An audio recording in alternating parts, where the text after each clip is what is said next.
ও দোকানদার, তুমি পয়সা পাও, পয়সাটা কেটে নাও। 4 টাকা 4 টাকা 8 টাকা পাও, 8 টাকা কেটে দাও। এ দাঁড়াও, 4 টাকা 4 টাকা 8 টাকা কি হিসাব আছে? 4 টাকা 4 টাকা 44 টাকা পাই। আরে 4 টাকা 4 টাকা 8 টাকা পাও, তুমি 44 টাকা কি করে হচ্ছে?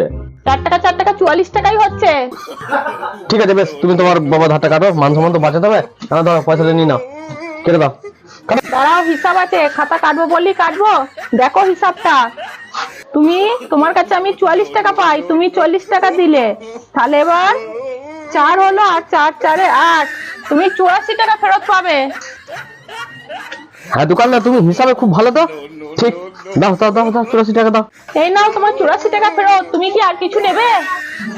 বা দোকানদার, তোমার কিন্তু খুব হিসাব ভালো, তুমি দোকানদার ভালো, তাহলে ক্লিয়ার হয়ে গেল। ঠিক আছে, আর এই চকলেটের জারটা কত নিচ্ছ তুমি? ওই জারটা 50 টাকা। তাহলে এই দুটো জার যদি নিই তাহলে কত হচ্ছে? দুটো জারে 55,000 টাকা। দরকার নাই বাবা তোমার চকলেটের।